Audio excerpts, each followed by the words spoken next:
Hello everyone, my name is Brandy Martinez and this is my Module 11 case study. Okay, so we're going to start off with kind of summarizing what's happened so far in this case study. So all the people that are involved: Mr. Rhodes, he's the first year principal, the students, Karen, Tyrone, Christina, Carl, John, the athletic director, truant officers, and then teachers or staff at the school. So where did this occur? This occurred in a middle income community near a metropolitan area, and it's taking place at Golden Oak High School, which serves 965 students, 9th through 12th grade. Football is a dominant sport at this school, and there are 31 different clubs. So what's happened? So 656 out of the 965 students attending Golden Oak High School have missed more than 10 days of school. Mr. Rhodes has identified 5 students with more than 10 absences and has dug into those reasonings. And then what do the parties involved have to say? So Mr. Rhodes, he wants all the stakeholders in the community to value attendance and understand the relationship between high academic achievement and attendance. Karen, she was just married and her parents have requested conferences with teachers, but that hasn't necessarily happened. Tyrone misses school due to parents traveling. His homeroom teacher has excused those attendances outside of the school policy. Christina has missed school for church-related events, and she's missed 2 major exams. Carl takes vocational classes after school, and his parents really don't support strong school attendance. They allow him to stay home if he doesn't feel good. And then John was a quarterback for the football team. He was injured, and the athletic director has excused him from Friday afternoon classes so that he can rest. So there's a lot going on here. Our section 2 is legal and ethical issues. So 1, has anyone been harmed? So the students' grades are suffering, so that is harm. Guidance counselors have been negligent of student need and parent concern, so they're not necessarily keeping up with students and parents. Teachers have not abided by the school attendance policy. They're letting things kind of slide and just kind of using their own discretion. And then the athletic director has also not abided by school attendance policy, and he's also kind of showing some favoritism. So are any laws being broken? So parents are breaking state attendance laws, teachers are not following attendance laws, and the school board has not acted upon anything. So down there at the bottom, parents patriae is a common law that gives the state the right to secure the welfare of individuals. That's something that's being broken. And then the school policy that Golden Oak High School has in place is where all absences need to be explained. Excused absences are for illness, death of a family member, inclement weather, and the reason has to be approved by administration. Teachers record attendance, and after 5 unexcused absences, teachers can take off 10 points from a student's local grade, or total grade, So there are some rules and, laws being broken here. And was there a breach of contract? So yes, because teachers are choosing to not follow school attendance policy. The AD, the athletic director, has displayed favoritism towards a football player. And then once again, guidance counselors are being negligent of students' parents' needs and concerns. So when I synthesize this, I'm thinking Golden Oak High School's attendance rates have declined because stakeholders are not abiding by school and state attendance policies. And Mr. Rhodes has been tasked with investigating why attendance rates have declined and with creating an improvement plan for the building. So that's basically our goal here. So these are all the different facts that we have, kind of a little bit of a demographic here. People, students, they're white, Hispanic, and Asian. Mostly are middle income, but some of them are lower income students as well. Teachers, there's a low turnover in teachers. Most of them have 10 years plus of experience, but they are not following the school attendance policy. Not all of them. Administration, Dr. Newman, he is the superintendent, he's concerned about Golden Oak High School declining attendance rates. Mr. Rhodes is a new principal. He wants teachers to value attendance, and he's given that directive as well that he needs to fix the attendance at Golden Oak High School. The athletic director is supporting absences and displaying favoritism, and guidance counselors are not communicating effectively. So what is the program that they have? It's a public school, serves 9th through 12th graders, 11 different team sports, 31 different clubs, and then they do have a current school policy for attendance. The place, this is at Golden Oak High School, 965 students, suburban community near a metropolitan area, and most of the citizens commute for work. Unknown, so things that we don't necessarily know. Are there diversion programs? I don't know if there are any. Like if a kid is truant, is there a diversion program that they can start, or how many of these kids are truant? We don't know the physical conditions of the school. Maybe our students not going to school because they don't enjoy what it's like, the environment. And then we don't really know specific demographics over those 5 students. Reviewing and prioritizing the information. So how are stakeholders involved in the decisions? So academic achievement and attendance are related.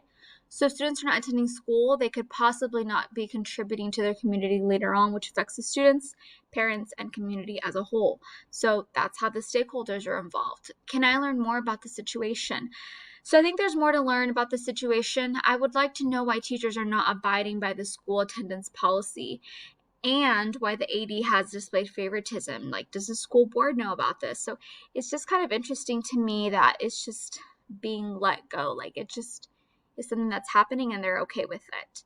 And do I know enough to make a decision? So I feel like there's enough information to begin to develop an improvement plan, but I feel like more information needs to be gathered before making big decisions. So section 6, we're going to identify some possible options and consequences. So 1, allow teachers and stakeholders to continue with business as usual.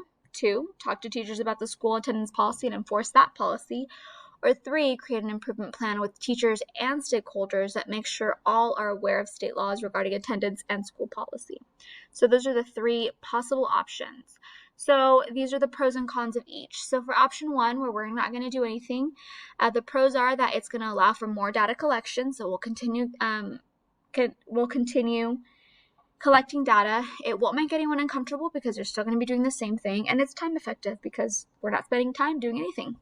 The cons are probably that attendance will not improve because we're not changing anything, and that major laws and school policy are not being adhered to, so that is a problem as well. Option 2 is to enforce the local policy or the current school policy. So that's going to follow all the school policy and state laws, and will make everyone aware that there is a current policy in place. Cons could be that teachers may become upset or feel attacked, and parents and stakeholders may not like the sudden change, even though it is a school policy. Option 3 is to make that improvement plan that has teachers and stakeholders involved. So the pros are that teachers and stakeholders will get a say in the plan. It'll allow for more data to be collected, and everyone will be informed. The cons are that it could still not increase attendance, and it still might have pushback from teachers, and it is also going to take away time from other data analysis. So pros and cons of each. I decided to go with the third option, which is to create an improvement plan with teachers and stakeholders that makes sure all are aware of state laws regarding attendance and policy. So I feel like this is the best plan for everyone because it's going to involve all the stakeholders in the decision-making process. If we're involving staff, if we're involving stakeholders, then it kind of keeps everyone accountable, and then there's more buy-in into it. So I would talk about this improvement plan with the school board and superintendent before the new school year, and then I would want to introduce the plan to staff and stakeholders during in-service days, and then we would kind of outline the plan, ask any questions, answer questions, and then start conducting research. So this is kind of how I see this implemented. So I would first meet with all stakeholders to talk about implementing an attendance improvement plan. So that would be the school staff, the community, the Board of Education. I would talk to school staff about it during in-service days, the community.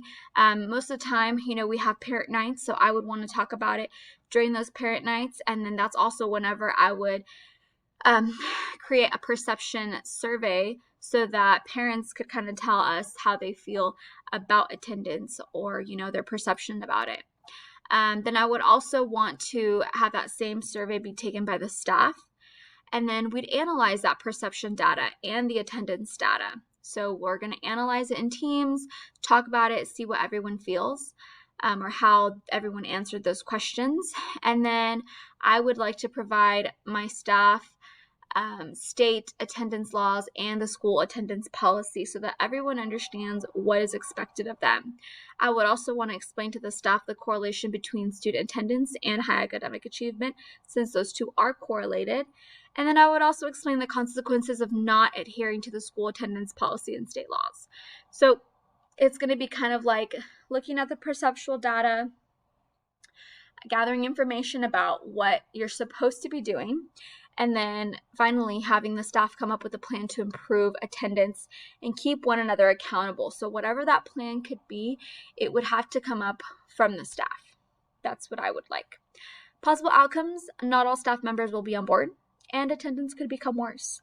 So it's really important to kind of create that safe place, and that's what we talked about a lot in this course, making sure that everyone feels heard, everyone feels respected.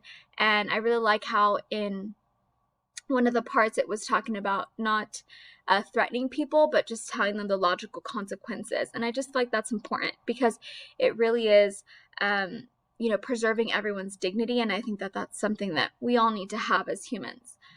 Plan B is to have staff analyze data and discuss what needs to be fixed, and then we could just enforce stricter guidelines related to attendance for all stakeholders.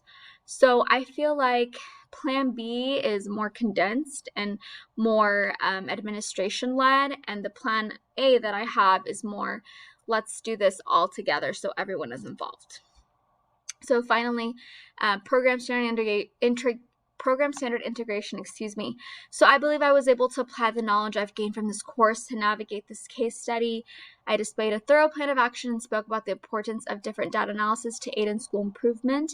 And then I also believe by advocating for data analysis and making data-driven decisions, all stakeholders will benefit and see success in schools and communities alike.